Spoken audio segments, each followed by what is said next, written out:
Shalom saudara, puji nama Tuhan. Bersuka cita sekali pagi hari ini saya boleh menemani saudara dalam renungan pagi Kristen. Hari ini hari Senin, tanggal 27 September 2021. Kita akan bersama-sama merenungkan firman Tuhan dan kita akan berdoa. Saudaraku, adalah satu sukacita ketika Tuhan memberikan kita kesempatan untuk kita bersama-sama merenungkan firman Tuhan. Dan biarlah ini menjadi kebiasaan yang baik, dan biarlah renungan firman ini dapat memberkati saudara. Hari ini saya akan membacakan satu ayat firman Tuhan dari Mazmur 1 ayatnya yang ketiga. Ia akan seperti pohon yang ditanam di tepi aliran air, yang menghasilkan buahnya pada musimnya dan yang tidak layu daunnya. Saudaraku, setiap orang pasti menginginkan keberhasilan dan bukan kegagalan. Saudara, begitu pula kerinduan Tuhan bagi kita orang percaya. Tuhan mau kita sebagai anak-anaknya berhasil dalam apapun yang kita kerjakan, dalam pelayanan, di dalam bidang pekerjaan, dalam bidang apapun yang kita kerjakan. Namun saudara, keberhasilan bukanlah sesuatu yang terjadi dengan sendirinya, karena ada harga yang harus kita bayar dan ada langkah yang harus kita tempuh. Harus ada keputusan-keputusan dan pilihan-pilihan hidup yang kita ambil. Dan Tuhan memberikan kunci utama dalam keberhasilan hidup, yaitu di ayatnya yang kedua, yang kesukaannya ialah Taurat Tuhan dan yang merenungkan Taurat itu siang dan malam. Saudara, merenungkan firman Tuhan artinya kita hidup bergaul karib dengan Tuhan. Dan ketaatan untuk melakukan firman-Nya adalah kunci untuk menuntun kita kepada kehidupan yang berhasil dan beruntung, dan juga mengalami penggenapan janji Tuhan. Saudaraku, ada beberapa faktor yang penting lain yang menunjang keberhasilan kita. Selain yang tadi, yang utama yaitu merenungkan firman Tuhan dan bergaul karib dengan Tuhan. Yang lainnya adalah ucapan kita sendiri. Saudara, Amsal 18 ayat 21 berkata, hidup dan mati dikuasai lidah, siapa suka menggemakannya akan memakan buahnya. Oleh karena itu saudara, Alkitab mengajarkan bahwa kita harus selalu memperkatakan firman Tuhan,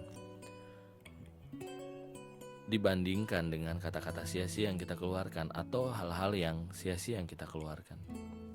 Ucapan kita dapat membangun dan meruntuhkan, menyelamatkan, bahkan bisa membinasakan. Amsal 10 ayat 21, bibir orang benar menggembalakan banyak orang, tetapi orang bodoh mati karena kurang akal budi. Jadi ucapan kita merupakan salah satu hal yang akan menentukan apakah kita akan hidup berhasil di pandangan mata Tuhan atau tidak. Saudara, yang kedua adalah pergaulan atau komunitas yang kita ikuti.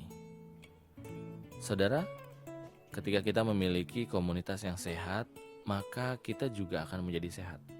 Ketika kita ada di dalam pergaulan atau komunitas orang sukses, maka kita akan jadi sukses. Kenapa? Karena orang-orang ini biasanya dapat memberikan inspirasi dan motivasi untuk lebih maju. Saya ingat dulu, saya memang tidak bergaul dengan para dokter, tetapi saya dikumpulkan dalam satu kelas yang berisi anak-anak Papua yang memiliki kemauan untuk maju, yang ingin maju, yang ingin meraih sesuatu di masa depan. Dan saya terbiasa untuk berkompetisi secara sehat dan juga untuk melakukan hal-hal lain supaya saya sukses. Belajar hal-hal baru, bahkan belajar hal-hal yang sulit menurut saya. Nah saudara, dari pelajaran ini kita dapat menangkap bahwa di mana kita berada, maka kita akan jadi seperti mereka. Kalau saudara ada di tengah-tengah domba-domba, maka saudara akan seperti domba. Saudara akan lama-kelamaan akan mengerti bagaimana cara domba itu hidup. Tetapi kalau kita hidup di tengah-tengah gerombolan hewan lain, atau kita tidak menjadi domba, saudaraku, maka kita akan lambat laut kita akan menjadi seperti mereka. Amsal 13 ayat 20, siapa yang bergaul dengan orang bijak menjadi bijak, tetapi siapa berteman dengan orang bebal menjadi malang. Saudara, keberhasilan kita yang pertama tadi bergantung kepada seberapa besar kita mengandalkan Tuhan, seberapa besar kita hidup dalam firman Tuhan. Yang kedua, ucapan kita, dan yang ketiga, pergaulan kita. Maka dari itu, saudara, mari kita menjaga, karena keberhasilan hidup akan terwujud jika kita taat melakukan firman Tuhan dan tidak hidup dengan sembarangan. Kiranya firman Tuhan pagi ini memberkati saudara, dan biarlah firman itu dimeteraikan oleh Roh Kudus di dalam setiap hati dan pikiran kita. Mari kita berdoa. Kami bersyukur Tuhan, karena Tuhan begitu baik dalam kehidupan kami. Terpujilah Engkau Tuhan, karena Engkau yang telah mengajarkan kami firman-Mu yang hidup, yang boleh membukakan mata hati kami.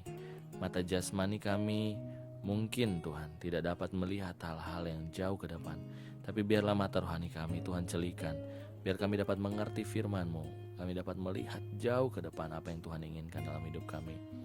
Terima kasih Bapa, terima kasih Tuhan Yesus. Kami bersyukur yang pagi hari ini kami boleh mendengarkan firman-Mu, merenungkan firman-Mu, dan kami boleh berdoa. Kami berdoa biarlah Tuhan boleh memberkati orang-orang yang kami kasihi, orang-orang yang mencintai kami, bahkan setiap orang yang membenci kami pun berdoa Tuhan. Dan biarlah kerajaan-Mu datang di dalam kehidupan kami Tuhan. Terima kasih Bapa. Terima kasih Tuhan. Kami serahkan hari ini ke dalam tangan-Mu, kami serahkan setiap rencana kami Tuhan. Biarlah semua itu Tuhan boleh terwujud ketika kami Tuhan ada dan mendengarkan firman-Mu Tuhan. Terima kasih Bapa. Terima kasih Tuhan. Di dalam nama Tuhan Yesus kami sudah berdoa. Haleluya. Amin. Puji nama Tuhan saudara.